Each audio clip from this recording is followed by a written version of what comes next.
नमस्कार, मेरा नाम कुसुम माहेश्वरी और मैक्रो थ्योरीज ऑफ डिस्ट्रीब्यूशन की सीरीज़ में आपका स्वागत है। इससे पहले 2 मॉडल्स हम कर चुके हैं। ये 3rd मॉडल है, केलेस्की का मॉडल।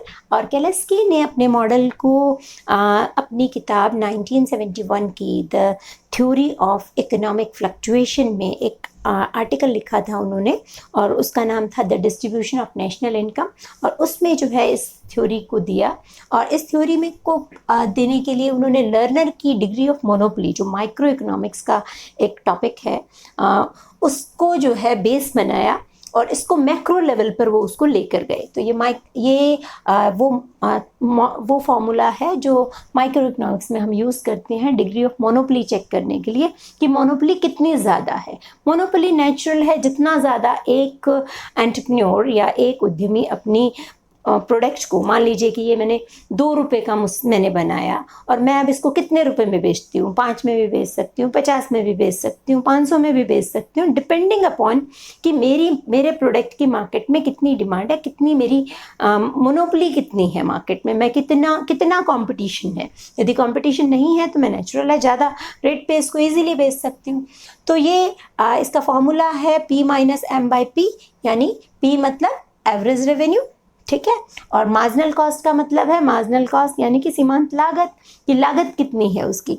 तो लागत में उन्होंने 2 कंपोनेंट लिए, एक जो रॉ मटेरियल की प्राइस, रॉ मटेरियल पे आप कितना खर्च करते हो, और दूसरी बात मैनुअल लेबर, जो हाथ से काम करने वाले मजदूर की कीमत, मजदूर को आप कितनी मजदूरी देते हो। जो वाइट कॉलर्ड स्टाफ है उसकी मजदूरी को, उसकी सैलरी को उन्होंने कैपिटलिस्ट के इनकम के अंदर ही काउंट किया।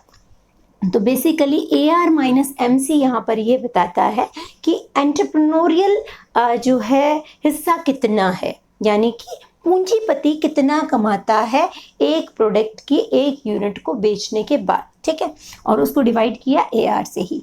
तो म्यू इक्वल्स टू ये हो गया। अब इसमें 2 अजम्पशंस ली गई। नंबर 1 अजम्पशन है कि शॉर्ट रन में जो है एवरेज रेवेन्यू, एवरेज कॉस्ट और मार्जिनल कॉस्ट बराबर होंगी, और दूसरी बात है कि इम्परफेक्शन की वजह से लर्नर कहते हैं कि मार्केट में कभी भी कोई भी फर्म जो है फुल कैपेसिटी काम नहीं करती, एक्सेस कैपेसिटी हमेशा रहती है। तो अब इस मॉडल के सेटअप को समझने के बाद अब मॉडल को समझ। अजम्पशन में हमने देखा कि एवरेज कॉस्ट को हमने मार्जिनल कॉस्ट के बराबर एज्यूम किया। तो यहाँ पर मार्जिनल कॉस्ट है फॉर्मूला के अंदर, हम इसको रिप्लेस करते हैं एवरेज कॉस्ट से, क्योंकि दोनों बराबर ही हैं, राइट।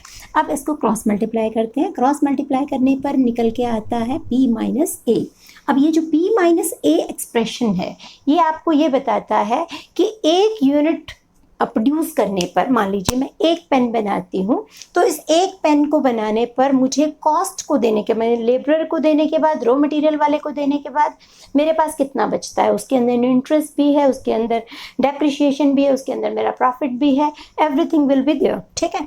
तो ये मैंने कितना कमाया एक पेन बनाकर।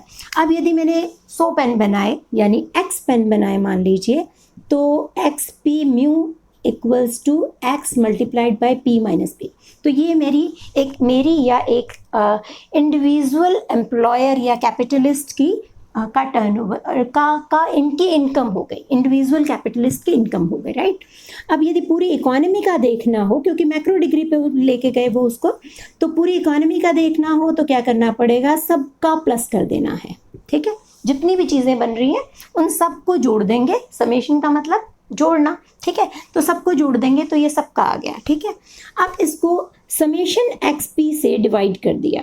समेशन XP क्या है, total turnover of the economy. Total turnover, ये प्राइस है, ये टोटल, ये जो प्रोडक्शन बन रहा है वो उसकी अमाउंट है, और ये सारों को जोड़ के बन गया, तो इसको total turnover of the economy कहा।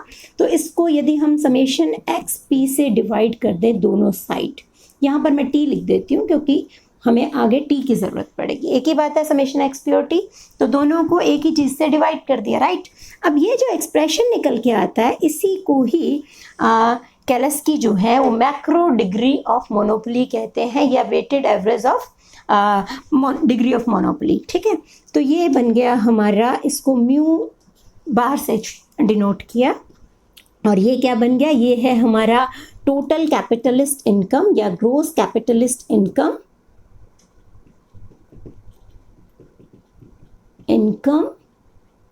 Divided by total turnover of the economy. Total turnover लिख दिया मैंने, ठीक है। तो total turnover of the economy. अब कैलस्की समझाते क्या है? कैलस्की कहते हैं कि यदि आपकी एवरेज कॉस्ट, कंक्लूजन यही है एक इस पूरी मॉडल का, कि एवरेज कॉस्ट यदि आपकी कांस्टेंट रहेगी तो इस डिग्री पर डिपेंड करेगा कि कैपिटलिस्ट का शेयर कितना ज़्यादा होगा, यानी प्रॉफिट का शेयर कितना ज़्यादा होगा। दो ही वेरिएबल्स लिए हैं, लेबर और कैपिटल, ठीक है। तो कैपिटल का शेयर जो है डिपेंड करता है इस डिग्री ऑफ मोनोपोली पे, और जितना ज़्यादा ये होगा उतना ही प्रॉफिट का शेयर बढ़ता जाएगा at the expense of labour. अब हम लोग समझते हैं कि नेशनल इनकम में जो लेबर का शेयर है और वो डिग्री ऑफ मोनोपोली जो है उसको किस तरीके से इम्पेक्ट करती है। तो नेशनल इनकम को हम ए अज्यूम करते हैं और वेज बिल को हम डब्ल्यू। तो यदि हम नेशनल इनकम में से वेज बिल को निकालेंगे तो नेचुरल है कि क्या निकल के आएगा? कैपिटलिस्ट की इनकम निकल के आ जाएगी, टोटल कैपिटलिस्ट इनकम जो है वो निकल के आ जाएगी। इससे पहले वाली स्लाइड में हमने जब मैक्रो डिग्री ऑफ मोनोपोली किया था तो हमने कहा था कि summation x into p minus a जो है वो कैपिटलिस्ट इनकम है, ठीक है। तो यहाँ पर इसका मतलब ये और ये दोनों बराबर हो गए, हम इसको इससे रिप्लेस कर सकते हैं, राइट। तो हम लिखेंगे ये है mu equals to A minus W by T, right. अब दोनों साइड टी बाय डब्ल्यू से मल्टीप्लाई कर देते हैं तो ये बन गया T by W equals to A minus W. थोड़ा मैथमेटिकल ड्रामा करना पड़ता है, उसके बगैर काम नहीं चलता है ना। तो टी बाय डब्ल्यू, ठीक है।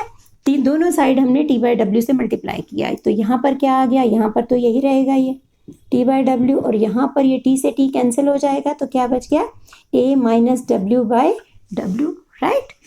अब A minus W by W, अब इसको हम फिर से रीराइट करते हैं, रीअरेंज करते हैं तो हमारे पास निकल के आता है A by W minus W by W. अब डब्ल्यू बाय डब्ल्यू को यदि हम यहीं से हटा दें तो ये बन गया डब्ल्यू बाय डब्ल्यू, क्या बन गया? 1 बन गया ना। तो ये 1 हो गया। तो अब क्या करें? 1 को इधर ले आते हैं, तो इसके लिए ए बाय डब्ल्यू विल बी इक्वल टू, ये माइनस प्लस में चला जाएगा, 1 minus mu into t by W, right.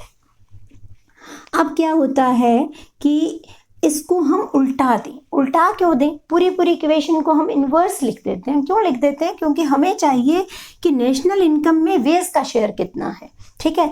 तो हमने ये जानना है तो इसको हमने उल्टा कर दिया, नेशनल इनकम में वेज का शेयर, ठीक है। तो ये भी उलट जाएगा, ये बन गया 1 minus mu into t by W. यही चीज़ हम ढूंढना चाह रहे थे।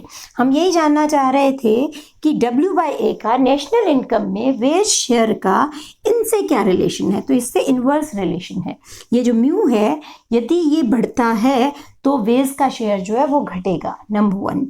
नंबर 2 जो कंक्लूजन है कैलस्की का, पहला ये है कि इस म्यू यानी कि म्यू बार या मैक्रो डिग्री ऑफ मोनोपोली का जो है वो नेगेटिव रिलेशन है। दूसरी बात उन्होंने ये भी कही कि यदि ये टी बाई डब्ल्यू बढ़ता है तो भी डब्ल्यू बाई ए घटेगा, और टी बाई डब्ल्यू के बढ़ने का कारण यदि रॉ मटेरियल के प्राइसेस का बढ़ना है तो भी जो है वेज शेयर घटेगा, ठीक है। अब 1940 तक जो है वेज शेयर को कांस्टेंट बताया गया, तो इसके बारे में भी कैलस्की ने एक डिक्लेरेशन दिया, इसको क्लियर किया कि इसका कारण ये रहा कि 40s 50s तक क्या था कि रॉ मटेरियल जो है कॉलोनियल कंट्रीज से आने लगा था। तो कॉलोनियल कंट्रीज से जब आता था तो टर्म्स ऑफ ट्रेड उनकी पुअर होती थी, इसलिए रॉ मटेरियल सस्ता मिलता था। तो रॉ मटेरियल सस्ता मिलने की वजह से वेज शेयर जो है वो बढ़ रहा था, ठीक है। तो इधर से मैक्रो डिग्री ऑफ मोनोपोली के अकॉर्डिंग तो मोनोपोली के बढ़ने से तो वेज शेयर जो है घट रहा था, और रॉ मटेरियल की प्राइसेस के घटने से वेज शेयर बढ़ रहा था। तो कुल मिला के वो दोनों आपस में कैंसिल आउट हो रहे थे, और इस वजह से वेज शेयर जो है वो अप्रॉक्सीमेटली कांस्टेंट था। तो ये कैलस्की का मॉडल था। तो होप आपको समझ में आया। कैल्डोर के मॉडल में हम फिर से मिलते हैं। थैंक यू सो मच, बने रहे मेरे साथ।